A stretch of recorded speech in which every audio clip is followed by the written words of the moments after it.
Tinny from Mini Bowl Design, and today I'm going to cook some pancakes. I've got my 1 egg wonder pan and my prototype stove, and I light my fire spork, and we're going to cook up some flapjacks.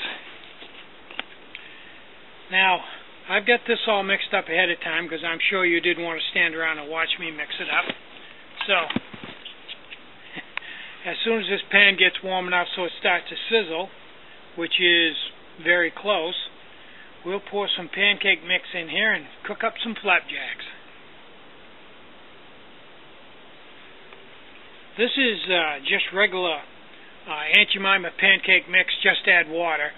All the ingredients are already in it, so you can carry it in your backpack in a Ziploc or any other container, and when you get ready to cook, just mix a little water with it, and you're ready to make pancakes. So, we'll let this warm up, and when it's pretty near ready, I'll turn the camera back on.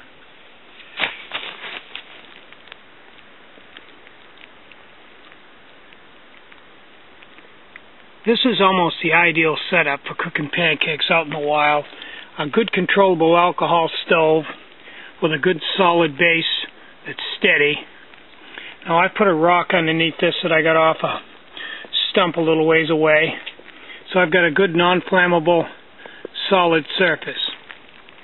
Now as soon as these bubbles open up and stay open, I'll know that it's firm enough to flip.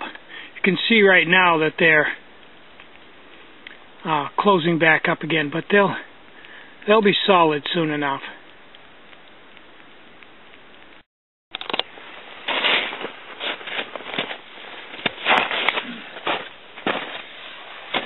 Now, add a little more fuel to the stove, and I think that pancake's ready to turn over. Let's see what we got here. Ooh, yeah. Am I good or what? Look at that. Life is good. I'll put the camera back here a little bit so you can see me again, and we'll have some pancakes.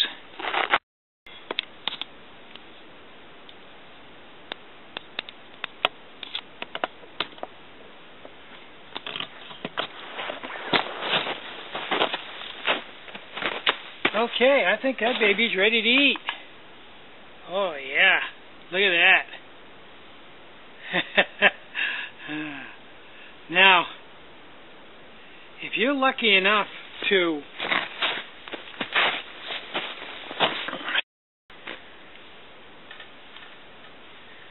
have brought some Maine maple syrup, like I did, you've got a feast fit for a king. Fresh hot pancakes dipped in maple syrup. Oh man. God bless the rock maple. Oh, ambrosia.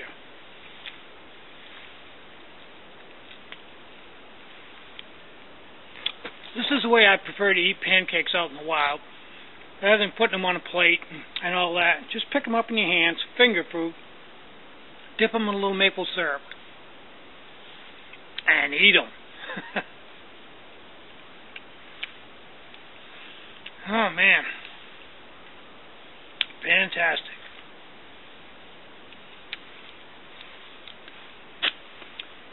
So,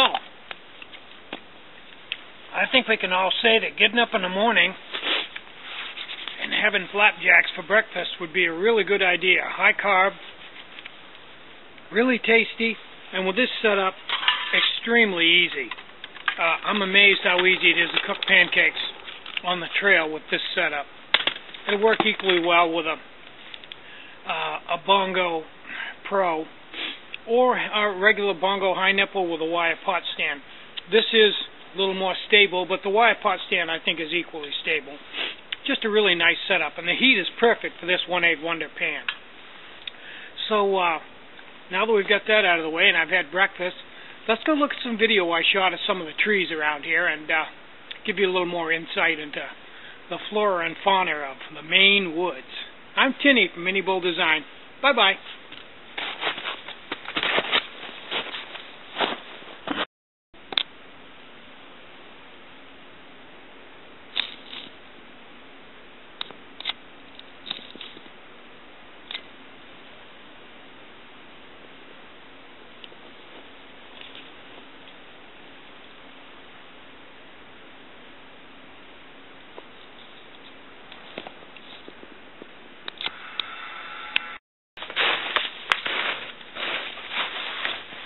Okay, this is a yellow birch. Like the white birch, it has a real papery bark on it. It's just paper thin. It's a good way to identify it. It's got kind of a silvery gold cast to it. And this bark is excellent for starting fires, even better than the white birch. It'll burn almost any time. Now, these trees are kind of interesting. If you come up to Maine and you're on the Appalachian Trail, you'll see a lot of these on the edge of the trail. They live a fairly long time. They don't grow real big. To see one that's a foot in diameter is unusual. They usually, like 4 to 10 inches in diameter. And they tend to grow on the trail, especially where it's rocky on the Maine Appalachian Trail.